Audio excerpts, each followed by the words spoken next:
PS मांगा world में आप सभी का स्वागत है। पिछले एपिसोड में हमने देखा एमसी गेम टेबल के पास आ जाता है और बोलता है, ये खेल बड़ा दिलचस्प लग रहा है, क्या मैं भी शामिल हो सकता हूँ? और तभी एमसी अपनी स्वाड से सामने वाले की स्वाड को रोक लेता है। गैंग लीडर एमसी से बोलता है, तुम कौन हो? एमसी बोलता है, गीसल, लुथानिया साम्राज्य से, वैरन गीसल फेनरिस। गैंग लीडर बोलता है, एक विदेशी नोबल? तभी दो लोग एमसी पर अटैक करने के लिए आगे बढ़ते हैं और बोलते हैं, ये हरामी।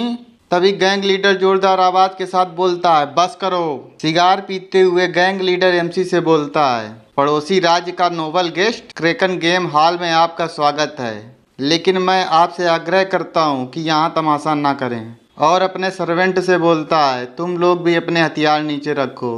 एमसी भी अपनी स्वाड नीचे रखता है और बोलता है, बिलिंडा। बिलिंडा समझ जाती है और अपनी स्वाड अंदर रख लेती है। गैंग लीडर एमसी से बोलता है, इतने बड़े व्यक्ति को इस गंदी सी जगह पर क्या काम? एमसी धीरे से बोलता है, मैं किसी को ढूंढ रहा हूँ और वो यहीं है। क्लार्क उठो, मैं तुम्हें लेने आया हूँ। तभी सीन शिफ्ट होता है, कहीं और गेम टेबल पर पासों को दिखाया जाता है। लॉर्ड अल्फाई खुश होते हुए बोलते हैं, 1000 पॉइंट, इतना सारा पैसा, फाइनली मेरी विक्ट्री हुई। दूसरे खिलाड़ी आपस में बोलते हैं, समझ नहीं आ रहा, एक नए लड़के से हार गया, सारी किस्मत उसी को क्यों मिल रही है? तभी रेड बुल्फ वहाँ आ जाता है और बोलता है, अरे वाह, कितना जीत गए। और इतना सारा पैसा देखकर बोलता, अरे वाह, अपना छोटा मैजिशियन तो टैलेंटेड निकला। लॉर्ड अल्फाई मन में सोचते हैं, इतनी जल्दी इतना सारा पैसा कमा लिया, जितना हम दिन भर मैजिक स्टॉक बेचकर भी नहीं कमा पाते। अल्फाई अपने दिल में हाथ रखते हुए बोलता है, कितने साल हो गए जब मेरा दिल इतनी तेजी से धड़का था। तभी सीन शिफ्ट होता है, बिलिंडा बोलती है, जिस जुआरी को आप ढूंढ रहे हैं, क्या ये वही बच्चा है? एमसी बोलता है, हाँ। गैंग लीडर एमसी से बोलता है, माफ करना, लेकिन ये संभव नहीं है। उसने सेक्रेट गेम को धोखा दिया है, उसे इसकी कीमत चुकानी होगी। एमसी बोलता है, धोखा? अल्फाई एक क्रीपी सी स्माइल देता है और सोचता है, यही सही मौका है, और एमसी से माफ़ी मांगते हुए बोलता है, वैरन फेनरिस, आपने जो कीमती पैसे दिए थे मैं उसे गंवा बैठा, मुझे यहाँ पर धोखा दे दिया गया। यहाँ इस्तेमाल होने वाले सारे डाइस इन लोगों द्वारा चेक किए जाते हैं, कोई भी चीटिंग टूल्स नहीं लाया जा सकता। लेकिन क्या ये अजीब बात नहीं है कि छेड़छाड़ किए गए डाइस उसी वक्त आए जब मैंने बड़ी बाजी लगाई? ब्रिंडा गुस्से से बोलती है, ये बंदा क्या बोल रहा है? इसने कभी यंग मास्टर को देखा तक नहीं है और झूठ बोल रहा है, इसकी हिम्मत कैसे हुई ये बोलने की?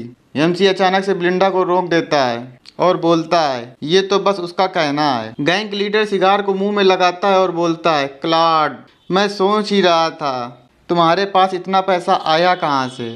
और सिगार जलाते हुए सोचता है, मुझे नहीं पता ये उसे कैसे जानता है, लेकिन क्लॉड की बातों पर भरोसा नहीं किया जा सकता, ठग लोग हमेशा ऐसे ही होते हैं। गैंग लीडर सिगार पीता है और मुंह से धुआं निकालते हुए तीखे स्वर में बोलता है, वैसे भी ये गेम हॉल वैरन ऑक्सटन की प्रॉपर्टी है, अगर तुम नोबेल हो भी तो इस तरह का तमाशा डिप्लोमेटिक समस्या बन सकता है। और हल्की सी मुस्कुराहट के साथ बोलता है, चलो मान लेते हैं कि जो अभी हुआ वो कभी हुआ ही नहीं, क्या तुम शांति से वापस लौट जाओगे?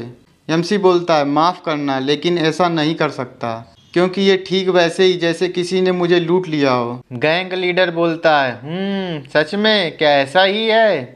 एमसी क्लॉड के गले में हाथ रखते हुए गैंग लीडर से बोलता है, चलो फिर इतना गुस्सा मत दिखाओ, सबको ये लड़का चाहिए तो क्यों ना कोई बीच का रास्ता निकालते हैं। गैंग लीडर बोलता है, एक समझौता? एमसी बोलता है, हाँ, क्यों ना तुम मेरे साथ एक गेम खेलो, अगर मैं जीत गया तो क्लॉड और उसके जीते हुए पैसे मेरे, लेकिन अगर मैं हार गया तो मैं अपना टाइटल और पूरी दौलत दांव पर लगाऊंगा। एमसी की बात सुनते बिलिंडा, गैंग लीडर और क्लार्क तीनों शॉक्ड हो जाते हैं और बोलते हैं, और तुतलाते हुए बोलता, तुमने क्या कहा? क्लॉड एमसी से बोलता है, तुम इतनी दूर तक क्यों जा रहे हो? आखिरकार तुम हो कौन? एमसी बोलता है, मैं वो इंसान हूँ जिसे तुम्हारी जरूरत है। गैंग लीडर बोलता है, काफी वक्त हो गया किसी नोबल को हिम्मत दिखाते हुए, ठीक है तो फिर गेम हॉल में आए हो तो एक गेम तो बनता है। तभी सीन शिफ्ट होता है, गेम टेबल को दिखाया जाता है। रेफरी बोलता है, हाई स्टेक्स मैच है। ये सब देखने के लिए पब्लिक इकट्ठी हो जाती है और बोलती है, वैरन गीसल ने क्रैक को चैलेंज कर दिया, आज तो मजा आ गया। गैंग लीडर क्रैक बोलता है, गेम का नियम सेम है, जिसकी संख्या सबसे कम वो जीतेगा।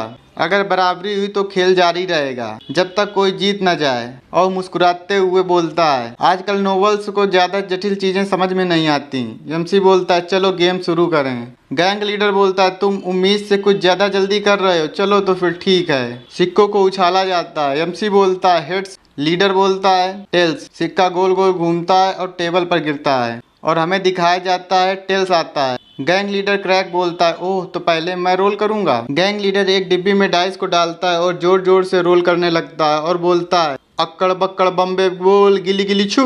ब्लिंडा मन में सोचती है, एक पासे को लेकर इतना हाय तौबा। और हमें दिखाया जाता है गैंग लीडर क्रैक दांव में हेरा फेरी कर रहा होता है और हेरा फेरी करने के बाद अपना दांव चल देता है। कब जैसे ही हटता है हमें एक पॉइंट को दिखाया जाता है। गैंग लीडर बोलता है, अरे मेरे पहले ही एक पॉइंट आ गया। पब्लिक खड़ी मुस्कुराती है और बोलती है, खेल शुरू होने से पहले ही खत्म हो गया, कोई इसे कैसे जीत सकता है। ब्लिंडा बोलती है, यंग मास्टर। गैंग लीडर बोलता है, अरे रे रे, शुरुआत से ही तो सब कुछ बस उल्टा पुल्टा चल रहा है, अब तो थोड़ा बुरा लग रहा है। हमने तो बाजी को अच्छे से ऊंचा किया था पर लगता है ये तो बहुत जल्दी खत्म हो जाएगी। एमसी बोलता है, चुप रहो, तेरा मुंह और तेरी औकात कुछ मेल नहीं खाते। गैंग लीडर बोलता है, आहा, बड़े तेवर दिखा रहा है, शांत बनने का नाटक करके अपनी घबराहट छुपा रहा है, सब कुछ साफ नजर आ रहा है। और मुस्कुराते हुए बोलता है, लेकिन इस सब का कोई मतलब नहीं है, ये सिर्फ खोखली बातें हैं। और मन में सोचता है, एक खास कैप जो नीचे से खुल जाती है,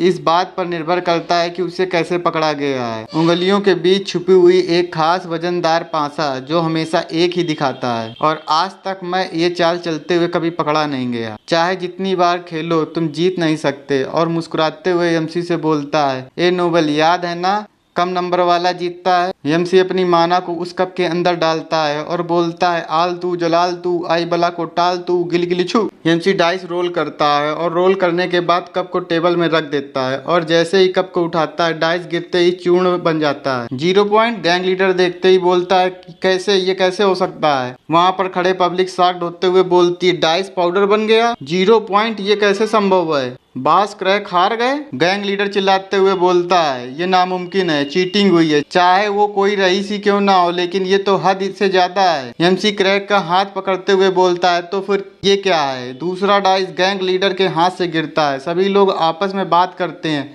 इसका मतलब अब तक सारा कुछ एक स्कैम था। एमसी मुस्कुराते हुए बोलता है, सेक्रेट गेम हॉल में फेयर प्ले, यही कहा था ना तुमने। क्रैक कांपता है, तो तुम शुरू से ही सब जानते थे। और अपनी तलवार से एमसी पर अटैक कर देता है। एमसी बड़ी आसानी से डॉज कर लेता है और मुस्कुराते हुए बोलता है, तुम्हें शुरू से ही अपना असली चेहरा दिखाना चाहिए था, शराफत का दिखावा मत करो जब असल में तुम एक गुंडे हो। गैंग लीडर घबराते हुए बोलता है, मैं नहीं जानता कि तुम क्या कह रहे हो, अगर ऐसा है तो फिर अब तुम यहाँ शांति से नहीं जा सकते। और अपने पलटन लोगों से बोलता है, जाओ पकड़ लो इसे। और इसी के साथ ये एपिसोड समाप्त हो जाता है। अगर आपको वीडियो अच्छी लगी हो तो चैनल को सब्सक्राइब कीजिए, वीडियो को लाइक कीजिए, ज़्यादा से ज़्यादा शेयर कीजिए। Thank you.